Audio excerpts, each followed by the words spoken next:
Hi friends, welcome to Recipes in My Home. Mama Ushi Fire's Tug. Easy cooking with Noreen. Meher's cute babies activities. Cooking Bismillah. My kitchen. Ellen and Arthur vlog.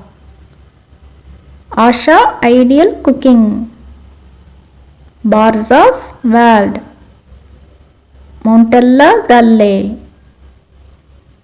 Mother's Nature's Recipes.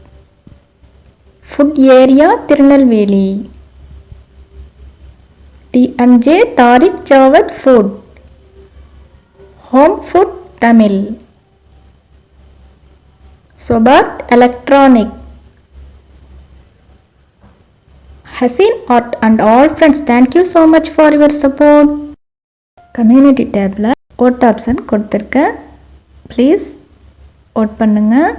நானும் தெரிஞ்சுக்கிறேன், எனக்கு ரொம்ப உதவியாக இருக்கும். எங்கள் grandma செய்வாங்க, ரொம்ப அருமையாக இருக்குங்க. துளி கூட எண்ணெய் சேர்க்காம செய்வாங்க. மீன் குழம்பு அவ்வளோதான் அருமையாக இருக்கும். அதே மெத்தட் ஃபாலோ பண்ணி நான் உங்களுக்கு செஞ்சு காட்ட போகிறேன். ப்ளீஸ் ஸ்கிப் பண்ணாமல் வீடியோ முழுமையாக பாருங்கள் ஃப்ரெண்ட்ஸ். பாருங்கள் எப்படி உயிரோடு இருக்குது. வாய் பழக்கிறத என்னை விட்டுருங்களேன், தண்ணியிலே விட்டுருங்களேன்னு கத்துதுங்க. காதில் தாங்க நமக்கு விழலை, செதுக்க விடலைங்க. என்னை விட்டுருங்கன்னு தப்பிச்சு போய் விழுதுங்க. அப்படி இல்லைன்னு ஒரு வழியாக கட் பண்ணி எடுத்துட்டோம். என்னம்மா இப்படி பண்ணிட்டீங்களம்மான்னு முறைச்சி பார்க்குதுங்க. என்னங்க செய்கிறது, இன்றைக்கி மீன் குழம்பு சாப்பிட்ணுன்னு ஒரு முடிவு பண்ணியாச்சு. இப்போ நான் கட் பண்ணி எடுத்து வச்சாச்சு. 750 கிராம் இந்த குழம்புக்காக எடுத்து வச்சுருக்கேங்க. இப்போ அலசி எடுத்து வச்சுருக்கேன். இப்போ நம்ம கிராண்ட்மா ஸ்டைலில் எப்படி ஃபிஷ் கறி ரெடி பண்ணுறதுன்னு பார்க்கலாமா? நாட்டு மீன் நல்லா புளி இழுக்கும், அதனால் 2 எலுமிச்சைப்பழ சைஸ்க்கு புளி எடுத்து ஊற வச்சு கரைச்சி எடுத்து வச்சுக்கோங்க. இன்றைக்கி நான் 2 டேபிள் ஸ்பூன் அளவுக்கு புளி பேஸ்ட் எடுத்திருக்கேன். புளி பேஸ்ட் இருக்கிறதுனால இப்படி நான் யூஸ் பண்ணிக்கிறேன். அப்படி இல்லைன்னா நீங்கள் 2 எலுமிச்சைப்பழ சைஸ்க்கு எடுத்து நல்லா திக்காக கரைச்சி எடுத்து வச்சுக்கோங்க. கிராண்ட்மா ஸ்டைலுக்கு ஒரு மண் சட்டி எடுத்துகிட்டு கரைச்சி எடுத்துக்கிறேங்க. மசாலா 2 பெரிய சைஸ் தக்காளி பழம் இது போல் கட் பண்ணி எடுத்து வச்சுருக்கேன். அதை நான் இப்போ பேஸ்ட் பண்ணிவிட்டு சேர்த்துக்க போகிறேன். நல்லா கையால் மசிச்சு விடுவாங்க. நமக்கு அந்த அளவுக்குலாம் டெம்பு இல்லைங்க. நான் ஒரு அடி மிக்சியில் அடித்து எடுத்துக்கிட்டேன். மீன் குழம்புனாலே சின்ன வெங்காயம் யூஸ் பண்ணிங்கன்னா ரொம்ப டேஸ்ட்டாக இருக்கும். 150 கிராம் சின்ன வெங்காயம், அதையும் லேசாக தட்டி எடுத்து வச்சுருக்கேங்க. அம்மியில் தட்டுவாங்க கிராண்ட்மா, நாம் இப்போ மிக்சியில் ஈஸியாக தட்டி எடுத்துடுறோங்க. இப்போ வெங்காயம் பேஸ்ட், தக்காளி பழ பேஸ்ட் போட்டுட்டு தண்ணி தேவையான அளவுக்கு ஆட் பண்ணிக்கணும். தேவையான அளவுக்கு உப்பு சேர்த்துக்கலாம். ஃப்ரெண்ட்ஸ், நம்ம சேனலில் புதுசாக பார்க்குறவங்களா இருந்தால் சப்ஸ்கிரைப் பண்ணி வச்சுக்கோங்க. பக்கத்தில் உள்ள பெல் ஐக்கான் கிளிக் பண்ணி ஆல் ஆப்ஷன் கொடுத்து வச்சுக்கோங்க. அப்போ தான் அடுத்தடுத்து போடுற புது வீடியோக்கள் உடனுக்குடன் உங்களுக்கு நோட்டிஃபிகேஷனாக வந்து சேரும். குழம்பு மசாலா 4 டேபிள் ஸ்பூன் அளவுக்கு ஆட் பண்ணிக்கிறேங்க.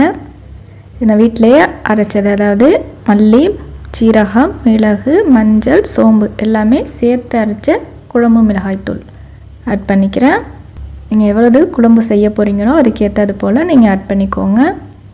இப்போ மிளகாய்த்தூள் 2 டீஸ்பூன் அளவுக்கு ஆட் பண்ணியிருக்கேன். மசாலா, உப்பு, புளி எல்லாமே நல்லா கரைஞ்சி வர அளவுக்கு நல்லா மிக்ஸ் பண்ணி எடுத்து வச்சுக்கணும். இப்போ அது நல்லா நான் மிக்ஸ் பண்ணி எடுத்து வச்சுக்கிறேன். பெரிய அகலமான மண் சட்டி எடுத்திருக்கேன். ஒரு 2 நிமிஷத்துக்கு ஹீட் பண்ணிக்கிட்டேங்க. ஒரு 2 நிமிஷத்துக்கு ப்ரீ ஹீட் பண்ணிவிட்டு 1 டேபிள் ஸ்பூன் அளவுக்கு வெந்தயம் ஆட் பண்ணியிருக்கேன். வெந்தயம் நல்லா வெடித்து வரும். நல்லா இது போல் கலந்து விட்டுக்கிட்டே இருங்க. நல்லா ஒத்த சீருக்கு எல்லாமே இது போல் பொரிஞ்சு வரும். எப்படி இருக்குது பாருங்கள். தீயவும் கூடாது, அதே சமயம் இது போல் நல்லா சிவந்தும் வந்துடணும். இந்த ஸ்டேஜில் புளிக்கரைசல் ஆட் பண்ணிக்கலாம்.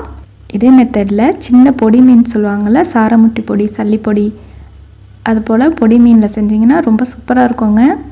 இப்போ பெரிய மீன் நம்ம எடுத்திருக்கோம். இதில் நல்லா கொழுப்பு சத்து இருக்கும். அதனால் ரொம்ப டேஸ்டியாக இருக்கும். இதே மெத்தட் ஃபாலோ பண்ணி செஞ்சு பாருங்கள். கொஞ்சமாக கருவேப்பிலை சேர்த்துருக்கேன். கருவேப்பிலை சேர்த்துட்டு மீனையும் வச்சிடலாங்க. ரொம்ப குழம்பு கொதித்த பிறகு வைக்கணுங்கிற அவசியம் இல்லை. இது நாட்டு மீனுங்கிறதுனால நம்ம முன்னாடியே வச்சிடணும்.